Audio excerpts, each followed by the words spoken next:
ನಮಸ್ಕಾರ ವೀಕ್ಷಕರೇ, welcome to my channel Sridevi Jalihal. ನಾನಿವತ್ತು ಆರೋಗ್ಯಕ್ಕೆ ಉತ್ತಮವಾದಂಥ ನೆಲ್ಲಿಕಾಯಿ ಕ್ಯಾಂಡಿಯನ್ನು ಮಾಡ್ತಾಯಿದ್ದೀನಿ. ನಾನಿಲ್ಲಿ ಅರ್ಧ ಕೆಜಿಯಷ್ಟು ನೆಲ್ಲಿಕಾಯಿನ ತೊಗೊಂಡು ಹಬೆನಲ್ಲಿ ಬೇಯಿಸ್ಕೊಂಡಿದ್ದೀನಿ. ನಂತರ ಇದರಲ್ಲಿರೋ ಬೀಜವನ್ನು ತೆಗೆದು ಸಪ್ರೇಟ್ ಮಾಡಿ ಇಟ್ಕೊಂಡು ಒಂದು ಮಿಕ್ಸಿ ಜಾರ್ ತೊಗೊಂಡು ಅದಕ್ಕೆ ನೆಲ್ಲಿಕಾಯಿ ಪೀಸ್ನ ಹಾಕಿ ಪೇಸ್ಟ್ ಮಾಡ್ಕೊಂಡಿದ್ದೀನಿ. ನಂತರ ಒಂದು ಸ್ಟವ್ ಮೇಲೆ ಪಾತ್ರೆ ಇಟ್ಟು ತುಪ್ಪ ಹಾಕಿ ಮಿಕ್ಸಿ ಮಾಡ್ಕೊಂಡಂಥ ಮಿಶ್ರಣನ ಹಾಕಿ ಕಲಿಸ್ಕೊಳ್ತಾ ಇದ್ದೀನಿ. ಇದಕ್ಕೆ ಒಂದು ಬೌಲ್ನಷ್ಟು ಸಕ್ಕರೆ, ಮೆಣಸಿನ ಪುಡಿ ಮತ್ತು ಬ್ಲ್ಯಾಕ್ ಸಾಲ್ಟನ್ನು ಹಾಕಿ ಕಲಿಸ್ಕೊಳ್ತಾ ಇದ್ದೀನಿ. ಒಂದು ಸ್ಪೂನಷ್ಟು ಕಾರ್ನ್ಫ್ಲೋರ್ನ ಹಾಕಿ ಇದಕ್ಕೆ ಮಿಕ್ಸ್ ಮಾಡ್ಕೋಬೇಕು ನೀರು ಹಾಕಿ. ಈಗ ಇದು ಗಟ್ಟಿ ಆಗ್ತಾ ಬರುತ್ತೆ. ನಂತರ ಇದಕ್ಕೆ ಒಂದು ನಿಂಬೆ ಹಣ್ಣು ಹಿಂಡ್ಕೊಂಡಿದ್ದೀನಿ, ರುಚಿ ಚೆನ್ನಾಗಿ ಬರುತ್ತೆ ಹುಳಿ ಹುಳಿಯಾಗಿ.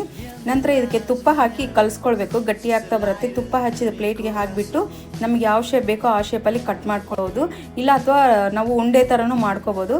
ಇದಕ್ಕೆ ಸಕ್ಕರೆ ಪುಡಿ ಹಾಕಿ ಉದುರಿಸೋದ್ರಿಂದ, ಈ ಥರ ಮಾಡೋದ್ರಿಂದ ರುಚಿ ಹುಳಿಯಾಗಿ ಸಿಹಿಯಾಗಿ ತುಂಬ ಚೆನ್ನಾಗಿರುತ್ತೆ, ಆರೋಗ್ಯಕ್ಕೂ ತುಂಬ ಉತ್ತಮವಾದದ್ದು. ಈ ವಿಡಿಯೋ ನಿಮ್ಗೆ ಇಷ್ಟ ಆದರೆ ನನ್ನ ಚಾನಲ್ನ ಲೈಕ್ ಮಾಡಿ, ಸಬ್ಸ್ಕ್ರೈಬ್ ಮಾಡಿ, ಕಮೆಂಟ್ ಮಾಡಿ. ಧನ್ಯವಾದ.